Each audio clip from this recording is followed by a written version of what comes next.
Alright Islanders, this election we are being asked to vote on electoral reform again. There's a lot of confusion going around and I'm here to try to clear some of it up. I'm going to walk you through how mixed member proportional representation actually works. It's a system used in loads of countries around the world like Scotland, Wales, Germany, even New Zealand with that amazing young woman Prime Minister. Let's start by looking at the current system. In the current system there are 27 districts. Whoever gets the most votes wins the seats. Take District 13 in Charlottetown in the last election for example. 1,054 voters won. They got the representation they voted for. 1,649 voters lost. They feel disappointed and have a representative who they didn't vote for. Yes, first past the post is simple, but it's too simple. It's divisive and literally divides our communities every election into voters who are winners and voters who are losers. Across the whole island, the story is the same. Each seat has a single winner, and some voters, usually less than half, are happy with the result. They won. The majority of voters are disappointed. What if there was a system that made every voter a winner? Enter mixed member proportional representation. In mixed member proportional, there are still 27 seats, 18 district seats, and 9 proportional seats that provide balance. You have 2 votes. You'll get a ballot like this that has 2 parts. The way you use your 2 votes gives you more control over your democracy. If you like a particular local candidate but want a different party to form government, you can do that now. In first past the post, that's not possible.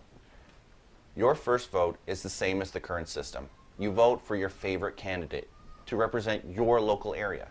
In this example, I'm going to place my vote for an independent, nonpartisan candidate, Robert Siddons. He's a great guy. I've known him since primary school and now he coaches my daughter's soccer team.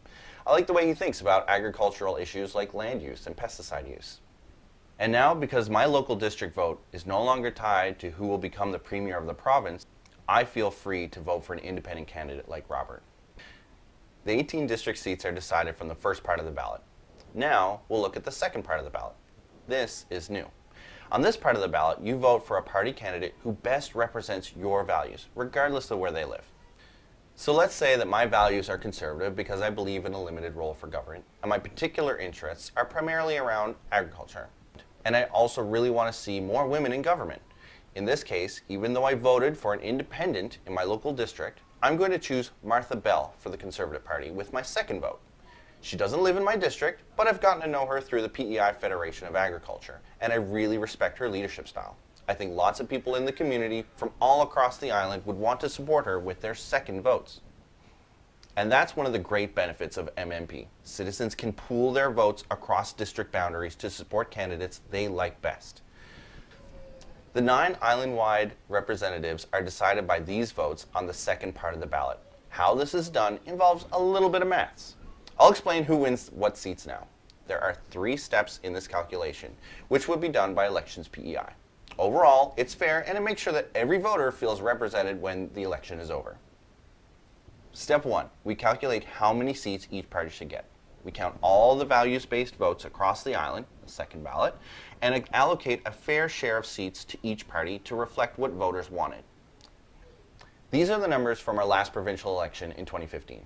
Out of the 27 seats in legislature, voters would be accurately represented if there were 3 Green, 11 Liberal, 3 NDP, and 10 PC. So each of these dots will represent about 3,000 voters and will become 1 seat in legislature. Step 2. Elections PEI awards the 18 district seats to whichever candidate had the most votes locally.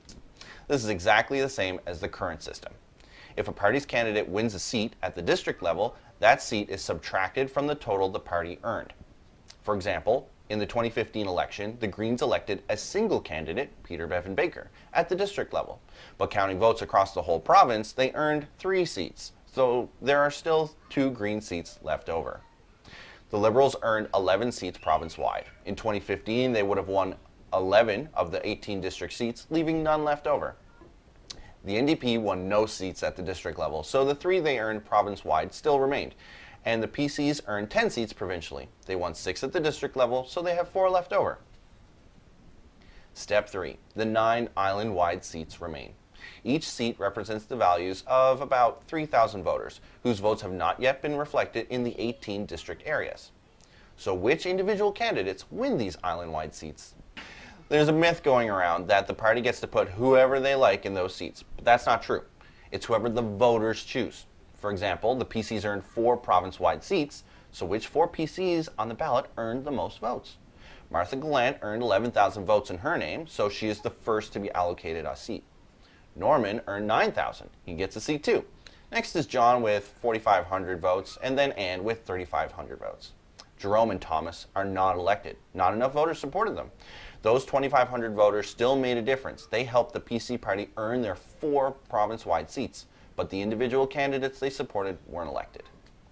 So that's it. Each of the 18 districts across the island has their most popular candidate elected, and the 9 province-wide seats are held by people who had thousands of votes in their name, gathered from across the province.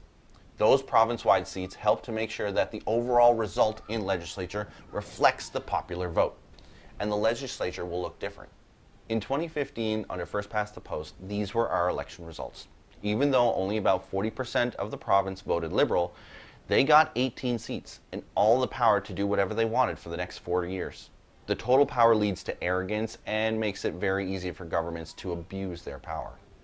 If we'd had MMP at the last election, the results would have looked more like this. No party would have had the majority. The Liberals would have led a minority government, but to pass any new law or to pass the provincial budget each year, they would need the support of at least 3 other MPs to meet their threshold of 14 votes. So the Liberals couldn't push anything through on their own. They would need to convince the Greens, the NDP, or a few Conservatives that the bill is worth fighting for. This serves as a protection to prevent the governing party from becoming corrupt. And the other opposition parties could put forward, and if they had 14 votes required, pass legislation that the public supported. This is nearly unheard of in First Past the Post. You can imagine, for example, the Liberals and the Greens, or NDP, working together on passing some ambitious climate action policies. You can imagine the PCs with the Greens and NDP working on affordable housing together, or land use, or mental health policies and laws. And you bet that with at least 2 parties needing to sign off on a budget, deficits would be kept better in check and provincial debt would go down. Under mixed member proportional representation, all parties have to be accountable and honest to maintain good working relationships with other parties if they want to get their own agenda passed. The democratic principle here is that the right of decision belongs to the majority, but the right of representation belongs to all. And if we believe that all voters have the right to true representation, then we have to move on from First Past the Post, which consistently only satisfies about 40% of voters. When we go to the polls, you can vote yes to improve our democracy and give it an upgrade fit for the 21st century. It's time, PEI. Let's move to mixed member proportional representation.